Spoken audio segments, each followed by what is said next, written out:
Halo semuanya, jumpa lagi sama gua Lucky ID. Seperti biasa ya guys, sebelum mulai yang kalah baiknya untuk kalian like video ini hitung-hitung uang parkir ya guys. Dan buat kalian juga yang belum subscribe, silahkan di subscribe karena subscribe itu gratis, tidak bayar. Dan jangan lupa juga nyalakan lonceng notifikasi agar tidak ketinggalan update video dari channel ini. Terima kasih, dan juga buat kalian yang sudah donasi, terima kasih banyak, semoga dilancarkan rezekinya, amin. Tanpa basa-basi kita bacain novel Martin Beck chapter 5905. Di sini diceritakan pertempuran ofensif dan defensif asli yang sangat hangat dengan penampilan mendadak Yangkei dan dengan berakhirnya Monaye dan Diallo dan seorang orang kuat lainnya tiba-tiba menjadi sangat tragis. Pada saat ini bahkan prajurit tingkat rendah dari dua klan telah memperhatikan bahwa situasinya menjadi aneh. Pembangkit tenaga listrik teratas dari kedua klan tampaknya bersaing untuk siapa yang dapat membunuh lebih cepat dan siapa yang dapat membunuh lebih banyak.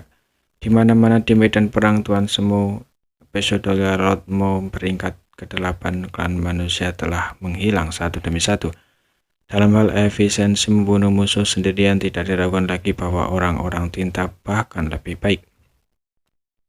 Dipimpin oleh Pesodolorot, regu pembunuh yang dibentuk oleh lebih dari selusin Pesodolorot sangat kuat. Formasi yang dibentuk oleh peringkat ke-8 sangat sulit untuk dilawan. Setelah pertempuran dipatahkan, jumlah peringkat ke-8 akan segera binasa.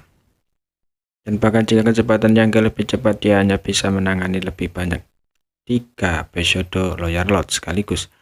Hanya dalam secangkir teh jumlah Pesodolorot telah jatuh di klan tinta telah mencapai lebih dari 20. Darah yang ditutupi dengan tinta dan darah, dan niat membunuhnya yang mengerikan tetap ada di sisinya, seperti seorang pembunuh kembali dari api pencucian, sehingga para Pesodolorot di seluruh medan perang semuanya ketakutan. Dan umat manusia juga membayar harga yang sangat mahal, lebih dari 108 peringkat perubahan menjadi mayat dingin. Tidak sampai peringkat ke-9 satu demi satu menarik tangan mereka untuk bergabung dengan pengepungan dan penindasan klan tinta. Tim yang kuat situasinya berkurang. Yang tidak menyerang dan membunuh Pesodolorot itu tanpa tujuan. Targetnya adalah semua lawan dari peringkat ke-9.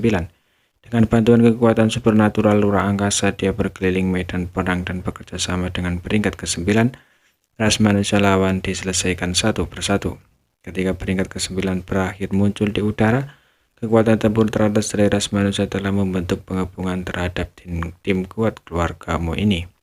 Sampai saat itu Mi Jinglun menarik nafas lega. Dalam kekosongan, Mi Jinglun, Qiang San, Aoyang Ali, dan Wei Zhou yang Kiao Kiao Wu King Si Da Zhuang Tang Tawa dari 8 dari 9 peringkat dan peringkat ke-8 kota disegel. Dapat dikatakan bahwa ras manusia 9 peringkat saat ini kecuali yang berjalan dan membunuh, buka Lao Tinghe dan bertarung sendiri dengan Moyu.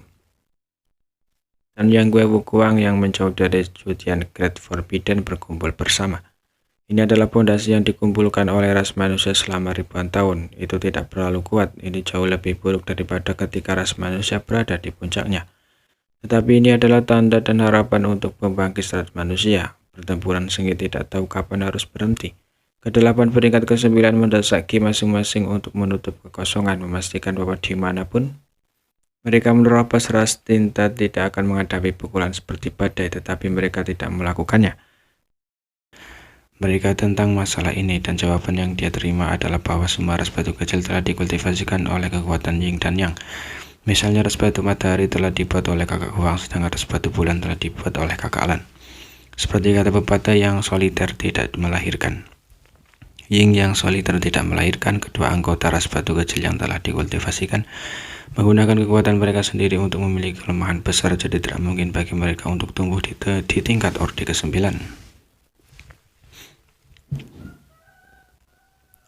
Tidak peduli berapa banyak kekuatan yang mereka serap, jika mereka ingin menyelesaikan masalah ini, mereka harus mampu melaraskan Yin dan Yang mereka sampai batas tertentu. Setelah tidak datang ke Kautik teritori selama bertahun-tahun dalam perjalanan ini, Yang tidak hanya melihat miliaran anggota Smelstolorad selepas kendali, tapi juga dia dikejar oleh ras Smelstolorad orde ke-9. Ini benar-benar misteri yang tak terduga. Namun kemunculan ras batu kecil di depannya tidak dakwaan lagi mewujudkan bahwa ras batu kecil dapat menghasilkan eksistensi yang sebanding dengan Master Orde ke-9. Bagaimana hal itu bisa terjadi? Yangke mau tidak mau memikirkan kabut aneh yang baru saja dilihatnya dan samar-samar menebak apa. Garis darah Orde Surga Sang Rogi adalah sumber utama dari kekuatan ini, dan itu melaraskan kekuatan Yin dan Yang dari kakak Huang dan kakak Lan. Di dalam kabut Yin dan Yang terjalin memenuhi kondisi yang diperlukan untuk kelahiran ras batu kecil Orde ke-9. Penuhan ini sangat menggairahkan Yangke. Ras batu kecil telah melahirkan elit Orde ke-9. Jadi mereka pasti akan sangat membantu ras manusia. Tampaknya perjalanan kaotik di teritori ini adalah perjalanan yang tepat.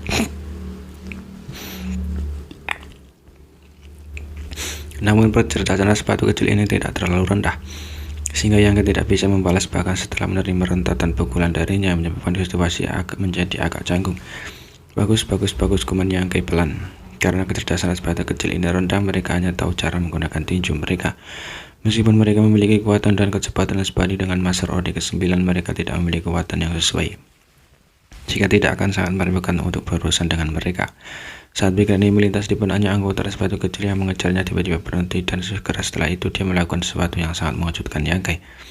Itu mengangkat kedua tangannya yang besar dan merentangkan tangannya. Telapak tangannya sering berhadapan saat membentuk bola.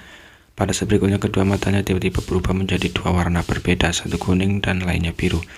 Kedua warna ini tidak tetap melainkan terus berubah, tetapi pada saat yang sama kedua matanya tidak akan menghasilkan warna yang sama. Melihat perubahan ini, hati Yangke melonjak ketika dia secara naluri merasa ada sesuatu yang salah. Ras batu kecil ini sepertinya memiliki kemampuan lain. Benar saja mengikuti tindakan anggota ras batu kecil ini, kekuatan Yin dan Yang sangat kaya tiba-tiba muncul di ruang sekitar lengannya. Kedua kekuatan dengan cepat bergabung bersama seperti gasing dan berputar dengan cepat berkembang, berubah menjadi ukuran wastafel dalam sekejap mata. Saat kedua kekuatan berputar, warna kuning dan biru juga mulai menyatu. Tidak jauh Yangke berhenti dan mengamati, merasakan fluktuasi energi bola yang dibentuk oleh kekuatan Yin dan Yang dengan cepat menyimpulkan kekuatan gerakan ini. Serangan semacam ini jelas tidak kalah dengan serangan kekuatan penuh dari Master Orde ke-9. Jadi saat anggota ras batu kecil ini berhenti dan menggunakan teknik misterius ini, hanya butuh beberapa saat bagi bola Yin dan Yang sepenuhnya terbentuk sebelum terbang menuju Yangke. Anggota ras batu kecil juga dipaksa mundur beberapa langkah oleh gelombang kejut serangan ini. Yangke mengangkat alisnya. Kekuatan ini tampaknya lebih besar dari yang dia duga, namun menggunakan teknik rahasia ini agak terlalu kikuk. Meskipun serangan ini sangat ganas, tidak mungkin untuk mengenainya. Yangke hanya mengalihkan dan dengan mudah mengelak. Namun ras batu kecil ini jelas tidak memiliki niat untuk berhenti. Setelah menstabilkan posisinya, dia melakukan hal yang sama seperti sebelumnya. Akibatnya bola Yin dan Yang lahir dari tangan ras batu kecil ini, tapi Yangke dengan mudah menghindarinya setiap serangannya. Apakah tidak ada cara lain untuk menyerang? Yangke bergumam di dalam hatinya setelah menunggu beberapa saat untuk memastikan bahwa ras batu kecil